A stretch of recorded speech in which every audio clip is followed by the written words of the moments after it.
Hey guys, so there's been a lot of discussion in GOAT format community recently, sort of about like which decks are good and like which aren't. So I figured I'd sort of do like a video on that. Gonna try to like keep it short and not get like too much into detail, with like every single deck and all of the interactions and so on and so forth. So like some basic knowledge of the decks is kind of assumed for this video. So some quick disclaimers. This is all based on my experience. I've played like pretty much every deck in GOAT format in some capacity. This is largely derivative of my experience in both playing and observing the matchups. So ultimately, it's all just my opinion, right? Also, wanted to make note that this is really like a viability list and not a tier list. Tier list usually like takes into account like popularity in the sense that the most popular strategies are presumed to be in the top tier. Where this is sort of more like, hey, if there is a tournament tomorrow, here's what I think the best meta call would be, kind of a thing. So if you're watching this like in 3 years, this might just look like a bunch of nonsense. Um, but basically, like if you're going to a tournament soon, these what I think would be the best decks to exploit the meta, right? And on that note, you have to realize that from a game theory standpoint, in a format where like everything kind of has a counter, the most viable decks are usually going to be like underplayed because people aren't trying to counter them and might not even know how to counter them.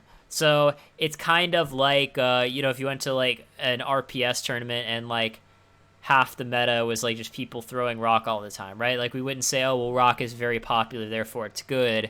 We would kind of say the opposite. We'd go, oh, people are gonna try to counter rock, so like maybe we shouldn't play rock like everyone else. Similar sort of concept. Obviously, Yu-Gi-Oh isn't RPS, but some of the basic principles apply. So with that note, here is how I decided to like break up sort of each of the different tiers. Like rather than label them like A, B, C, D, whatever, I basically just in the middle we have like the decks that sort of like are sort of like do decent, against the field matchup wise, and then we have decks that are slightly advantaged, slightly disadvantaged, or like really broken. And under the large disadvantage category, like rather than list like 20 different bad decks, I'm just saying that everything in the first 4 tiers is going to be in the last tier, right? So with that note, we're gonna go top down here. So these are the two decks that I think are very, very broken in the current meta right now. I think, if with standard sort of main and side, if you are playing one of these decks, you will probably win a very, very large percentage of the time, even if the other player is good, because most people are just not adequately prepared for these decks. Library, FTK, and Empty Jar are two combo decks. They both win very quickly. Library FTK is a little faster, but perhaps, arguably a little more fragile, although I would debate that. But they're both very good for the same reason. Like, whether you're against, like, aggro controller combo, you win very quickly, and there's just not a lot that the opponent can do. And usually whatever interaction your opponent does have, you can kind of just, like, play around or play through whatever. Like, there's not a ton of cards that just outright just screw over these decks. So again, very good matchups against other decks in the field. Very underplayed. Very good meta call at the moment. These decks are also good meta calls, in my opinion. We got two control decks and two combo decks. So I'll talk about the combo decks first. Reason Gate and Dimension Fusion are kind of similar. They both do play Dimension Fusion. Reason Gate's generally a little faster. I was actually considering putting Reasoning Gate like in the large advantage group above, but if we assume that like both players are good, then I think they'll intelligently pick the correct level with like reasoning a lot, and then like Reasoning Gate isn't as good if your opponent like isn't calling like really silly levels. So you know both these decks are definitely like good against the field on average. I think Reasoning Gate is better against like a bad opponent, whereas Dimension Fusion is perhaps equally as good versus like a good opponent. And again, both these decks have solid matchups. They're kind of unfair decks that like aren't like super easy to side against. Like there's a lot of cards you can side against Reasoning Gate, but like none of them are like that broken. And then we have like two control decks that I think are good against the meta for different reasons. Um, Flip Control I think like actually does pretty well against like some of these other like combo decks here on the list because you have like a lot of interaction. Angel Chaos I think does like a bit better against like aggro and goat control, some of those like more popular decks. Whereas Flip Control can actually sometimes have a hard time against goat control, but I think both of them like have a slight edge against the field. They may like not necessarily be like as customizable as something like goat control, but they just have a lot of tools to beat the popular decks right now. So I mean, I play a lot of Angel Chaos, a lot of Angel Chaos. Obviously, like if the opponent is good, sometimes it can be a hard match. But Angel Chaos, sort of like Reasoning Gate's definitely a good noob crusher, and it has a lot of things going for it. Against like aggro in particular, which is very popular right now. So next group, these are all decks that I think like have some good matchups and some bad matchups, and to an extent, like it might depend on like how these decks are built. Like you can kind of like tune them for certain metagames. So it's not that like decks in the neutral category are bad. I'm not saying like, oh, you shouldn't take these decks to a tournament, you're never gonna win, they suck. It's more of the fact that they're sort of like known quantities, and like people are prepared for them, and you have to expect that your opponent like has played the matchup before and like kind of knows what they're doing. So Goat Control and like Thunder Dragon Chaos are sort of similar, not like in terms of how they play, but in terms of like their standpoint in the metagame. They're both two very popular control decks. They're good for different reasons. In like the heads up matchup, I think probably most people would argue that Thunder Dragon Chaos has like the slight edge against Goat Control. Both these decks can be built in like a lot of different ways.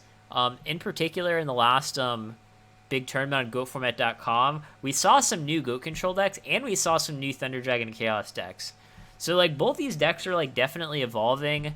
They're not really like sort of stagnant, but at the same time, like everyone has played against these decks. Like people are gonna know what they're doing.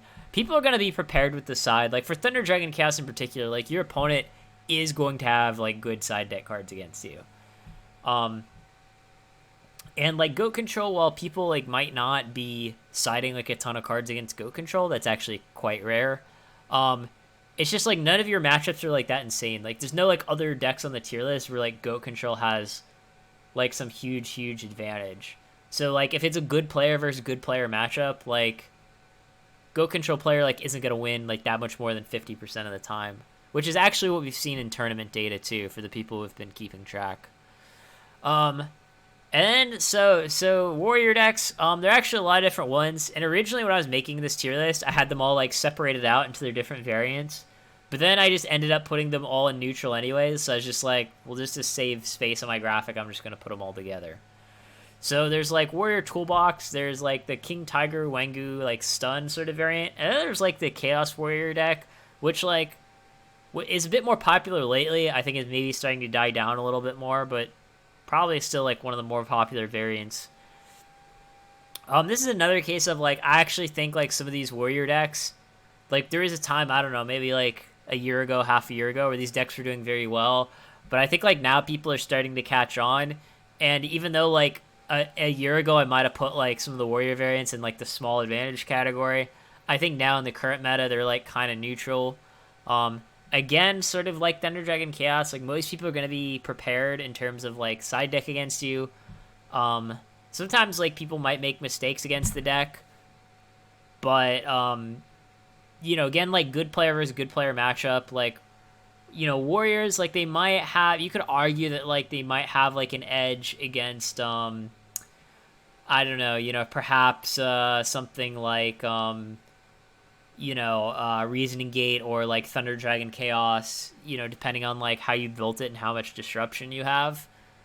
But I think what we see is like a lot of players, like even goat control players, are coming with like the appropriate side deck tools, and that's not like that's going to be about a 50-50 matchup. And then last year in this tier, Chaos Recruiter, um, even though like Chaos Recruiter like isn't that popular per se, so you might think, well, since you said like less popular decks are usually better, maybe this should be like higher on the tier list. Um, so in this case, if Chaos Recruiter was like a bit more popular, I actually might put it in the small disadvantage category.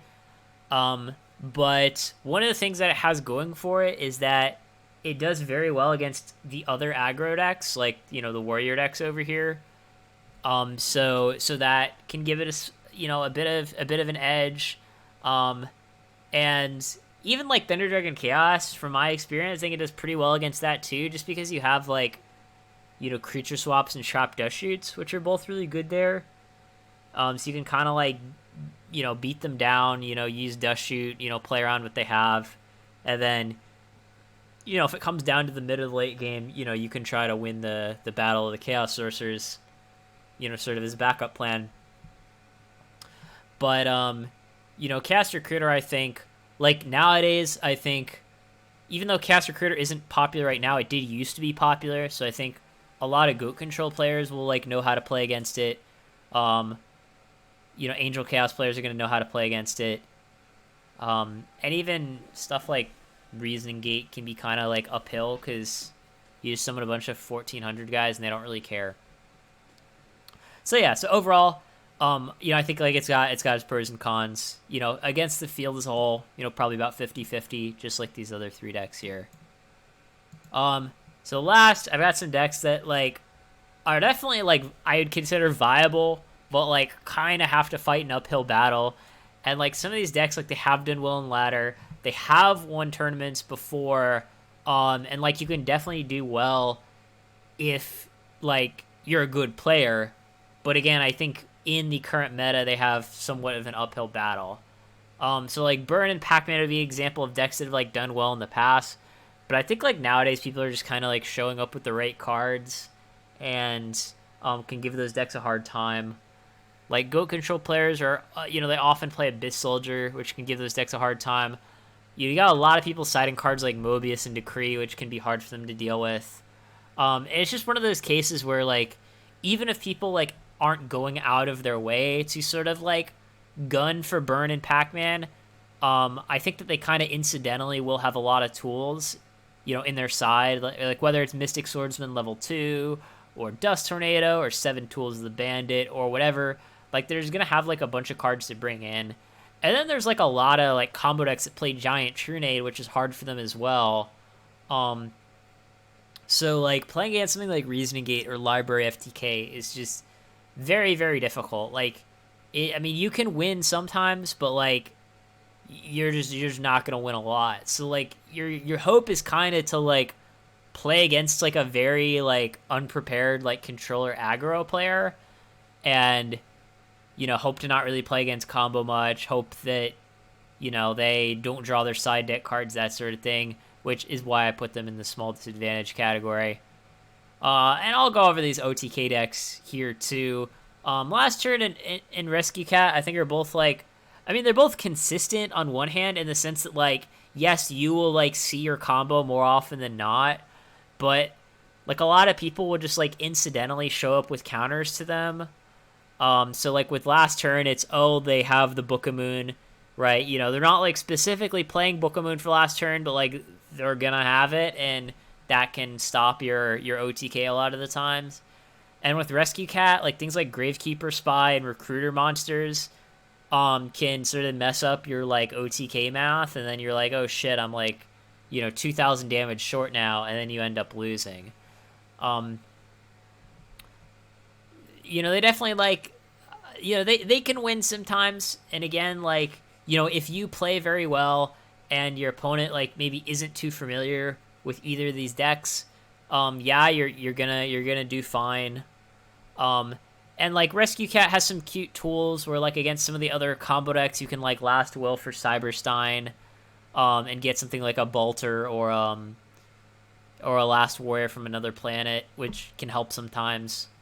So, um, again, it's not that these decks are bad, just that there's kind of a lot of things that can go wrong. That's all it really comes down to. Just too many things can go wrong.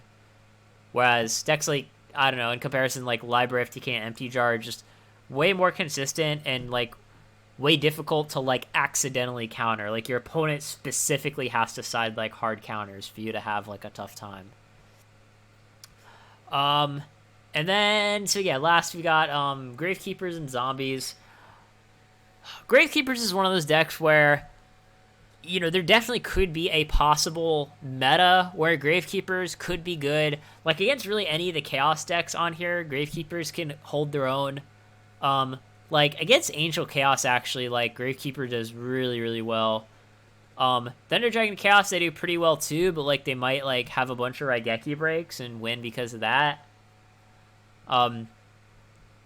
Even against like Flip Control, the fact that your Necro Valley like stops Mask of Darkness like can be relevant, but again, like they're not just like totally screwed either. There's definitely things they can do. The problem is that like really against like Goat Control, they can have a tough time because Goat Control, like they've got Dust Tornadoes to like kill your Necro Valley or your Skill Drain. They can like main or side Gravekeeper Spy, which can be like tough to deal with because now they've got a bunch of 2,500 defenders. And even things like just going like a Abyss Soldier back your Necro Valley, like attack over your Gravekeeper, like that can be pretty annoying as well. So, it's just a case where Gravekeepers do really well against some decks, but can have a really tough time against other decks. And there's like not really like a lot that you can do about it, I think. Even like the aggro decks, like it kind of depends. Like depending on what cards of warrior decks you're playing, you might have a really good matchup or a really bad one. It's just like very dependent on like which specific build. And then like surprisingly enough, like a lot of the combo decks can be like tough too. Like if Reasoning Gate is playing like a bunch of giant Trunades, like they're just gonna like Trunade you and kill you a lot of the times. And like Library FTK, like obviously they main like 3 giant Trunades to begin with, and they side Heavy Storm, and they play Level Limit, which like stops all your guys from attacking. So like Gravekeeper versus Library FTK is actually a pretty rough matchup. And then Zombies, like their matchups I think like in principle are like kind of similar to Chaos Recruiter. Like you're playing like a lot of the same cards, right? Like you're playing like instead of playing Tomatoes and Angels, you're playing like Giant Rats and Pyramid Turtles. Like you're probably still playing Creature Swaps, you're probably still playing like Trap Dust Shoot. Either deck can play Skill Drain, but like they don't necessarily have to. I think in Zombies it's a little more common. In like either deck can play Solemn, but they don't necessarily have to. The reason why I think Zombies are a little worse than Chaos Recruiter, is because of the fact that like instead of playing cards like Chaos Sorcerer, you're playing cards like Ryu Koki, which are like just really not good draws. And like the fact that Chaos Recruiter has the Chaos monsters like gives it more ways to deal with Thousandize Restrict. Whereas like Zombies, like if they have like the Skill Drain, they can they can definitely perhaps deal with multiple Thousandize Restricts even. But if they don't, then like they can just lose to that. And same thing with like Chaos monsters. Like any of the Chaos monsters, I think kind of sort of beat Zombies more than they would beat Chaos Recruiter. So like similar decks, I just think that Zombies have like a tougher time versus some of the like common threats in the format, like Thousand Eyes Restrict and Chaos Sorcerer. And then, as I said, like everything else is I'd consider to have a large disadvantage. Like Monarchs, I think have a large disadvantage versus the field. I think Benkai has a large disadvantage versus the field. But yeah, who knows? Perhaps I missed something. So yeah, this is what I think the most viable decks are from top to bottom. And again, this is, for summer 2020. In the future, could change. Let me know what you think.